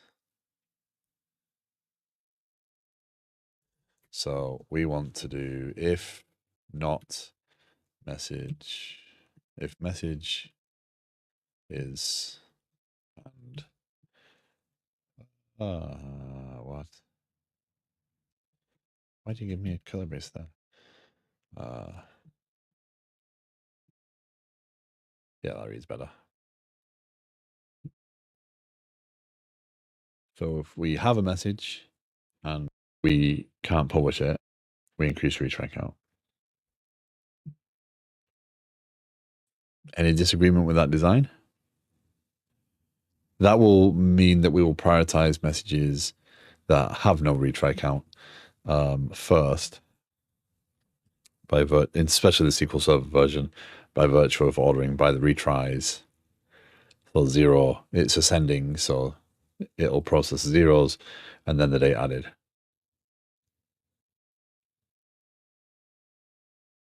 So again, it'll process the oldest.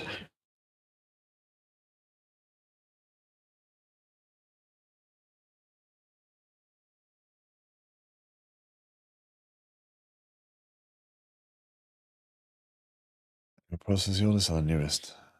Brain. Yes, it'll process the oldest first. So yes. So that's one concept. That will mean that as messages fail, they'll continually increase their retry count. Now, it does mean that it will try indefinitely. So we will continually try to send them, which is probably not a good design because if it's going to fail one time, it's going to fail two times. It might fail three times, right? Maybe there's some data consistency. Maybe there's a missing piece of data, etc. But if we get to 50 or 60 times, how much processing are we wasting on something that clearly has an issue and needs to be addressed? So what we could do is introduce a deadline queue. So let's um, allow retry, introduce recount, retry count, retries to, yeah. And that's likely to happen, to be honest. But in the event we're talking about, and again, we'll practice this. We will use this. That's the purpose of having the application out there. It's not so it's perfect. It's not so every little thing that people expect is done. Right? We all use systems differently. There's going to be different scenarios. So it's understanding that we can capture those and not and uh and grow. So anyway, introduce retries to prioritize this.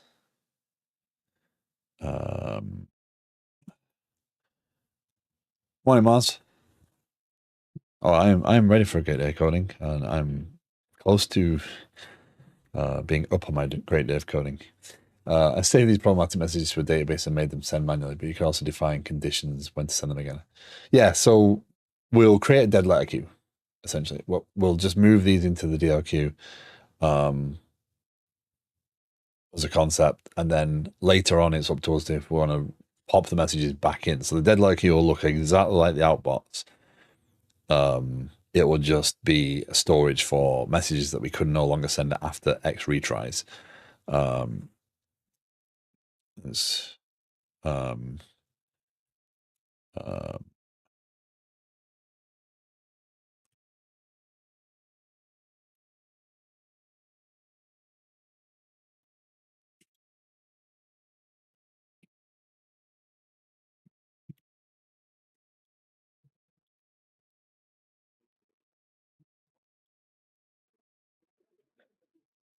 push.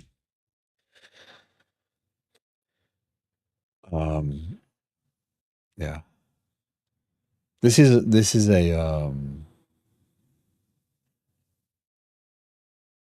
a challenge of using something like this technology, these patterns, is because we end up with um, extra problems to worry about. Like if I'm just doing a monolith, I make a request to the server, I process some data, I get a response, I've got the data, it's fine. I go to the API, I get the data, it's all good. I can do that. That's nice and simple. But the problem is the bigger the system gets, the harder that application gets. And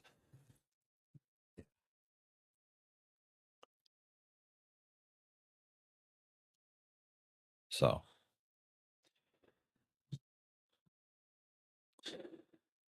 let's look at DLQ.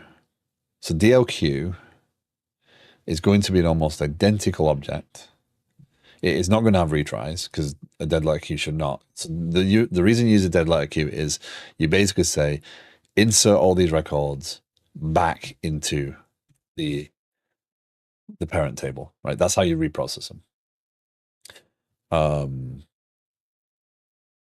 Maybe this is overkill for the outbox for the mediator. Maybe this will never get used. We'll have to see. But we can make that evaluation later. And having the concept of dead letter queue is useful because it does allow us to keep the application moving forward without actually getting stuck on processing a single message, which is what it was doing. So what we'll do is move that there. So we don't need retries and we don't need date processed. Right? Because it was never processed and the retries is default to 0 anyway. So outbox message, dead letter. Oh, dead letter message. Yeah, return to the file. So on our context, we need public db set dead letter message, right? I really, really want to learn if it's possible to build some sort of configuration in here. I would love to be able to control this, but yeah. The reason this has got notification outbox is because it's hooked up for notifications in Mediator. That's its purpose. So we're basically going to copy and paste this as well. Dead letter message type configuration.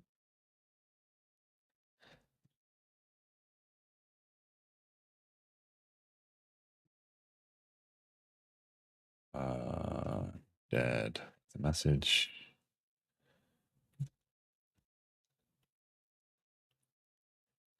What's that?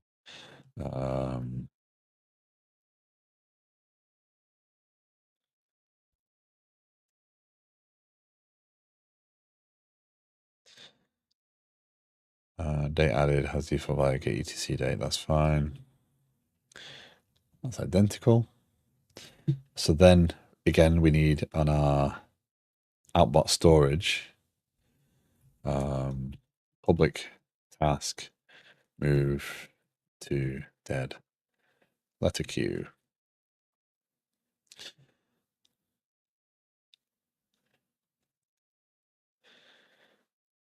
Also, we need to make sure things build. So let's just do this for a second. Build.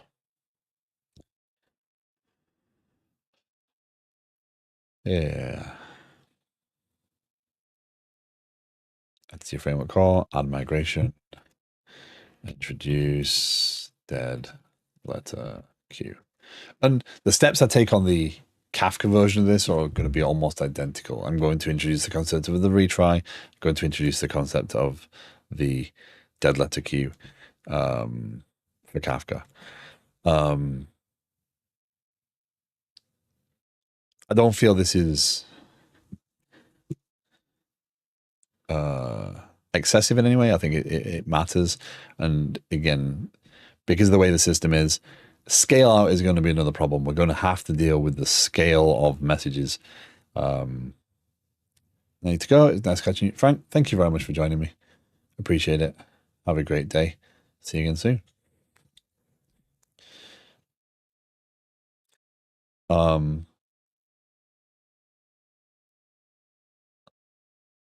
Yeah, so ads are going to start shortly. We'll do that. So the concepts are going to be the same in the Kafka version of this, but again, I will publish that as set of libraries. When I introduce this, when I produce this, these are NuGet packages. So my application picks them out as NuGet packages, which means that I'm going to have to go through that process. But these are up available in NuGet if you don't want to just pull the code. You do want to use them in any way, shape, or form.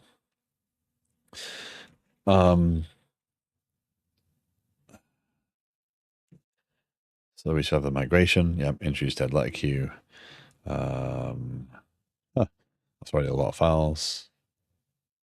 Let's just go back and introduce it rather than mess around. So I want to try and get this done in some relatively short order. That one I'm just going to throw an exception right this second. I'll come back around it later on today. It's this one I really care more about. So just for now, this isn't just again, if we don't have a message, we're done. This is two steps. Context dot dead letter messages dot add new dead letter message. The ID doesn't matter. The type is the outbox message dot type.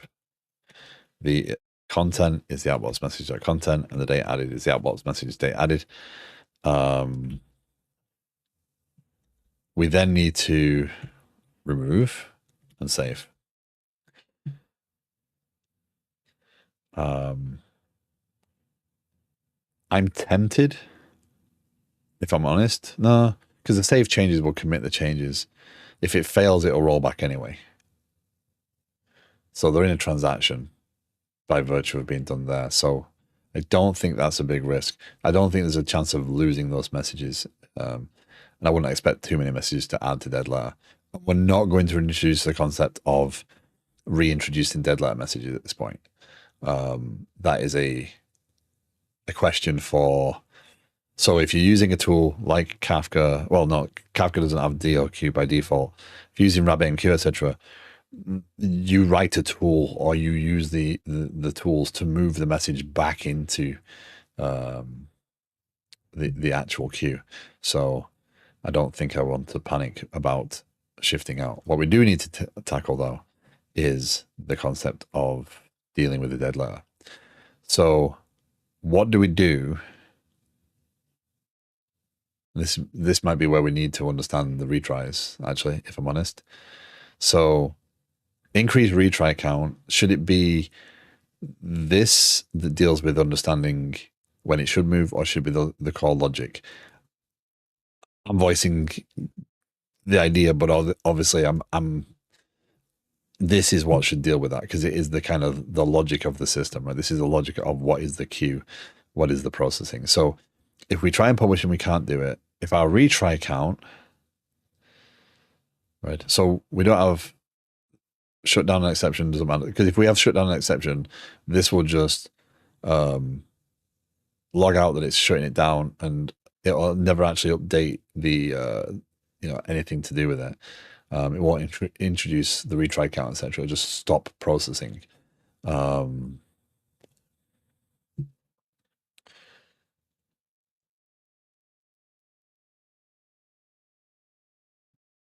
what we need to do, essentially what we need to do here is say, okay, if interesting, if message dot, and now we end up with retry count has to be a first class citizen of I message, I outbox message, or first class consideration, however I put it, right?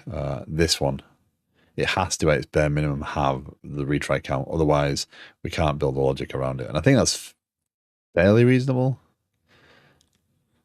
But yeah, so let's do it. Retry count, retries. Don't think it should break any other interfaces, but yeah. That lives there. It's an outbox message. Retries are less than.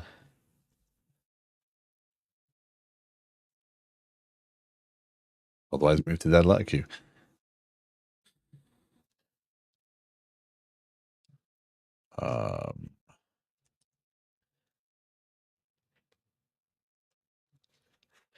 Strat. This is going to be.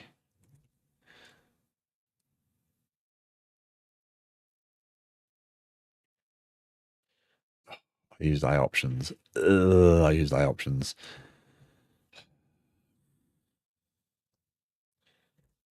Shut down an exception. Public. Look at me with comments. That's because I'm using it as a library. Goes into alert because of meetings. Bows down and where she's like, see ya. Kenny, take care. Thank you very much for joining me. We're almost, well, we're at time. I've got a meeting in a very short amount of time, so I've got to go. I just realized maximum retry count.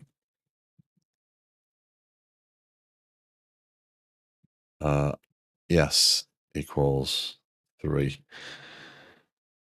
I was up till 12:30 last night debugging the AI code for my Factorial mod. Oh, is it going well though?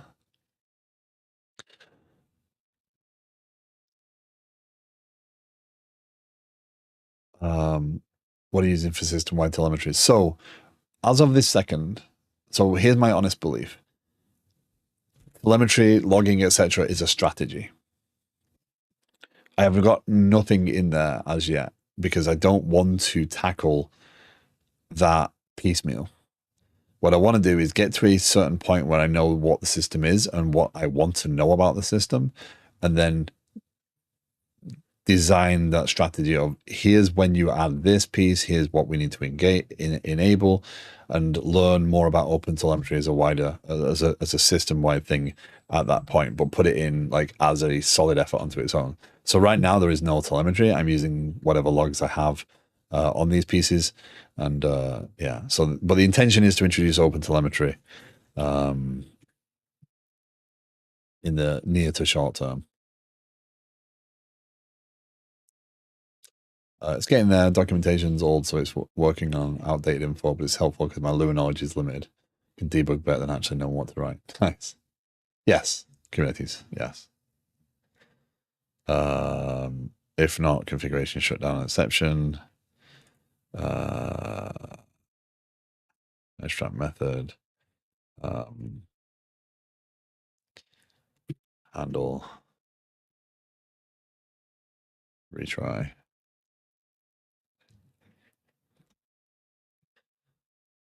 Ref delete. You can't have ref on async. Why do you let me do that refactoring? Yeah. Then Prometheus plus Grafana will take you far. Yeah. Again, I haven't had much exposure to that sort of stuff in my career, so that is again why I'm building the system I'm building in the way I'm building it, is because then I can use it as an actual full-fledged example of, you know, some of those things don't work in a small sample the way that I want to understand them. This application stack will allow me to test those. But anyway, I am sorry, but I do have to run. I have a meeting dead on. I think I gotta get ready for that now, and I've got to do some prep. So, I'm going to raise out to full bots again. I don't see anybody. Sinisberry is streaming. Let's raise Sinisberry today. I think Sinisberry is modeling. Oh, come on.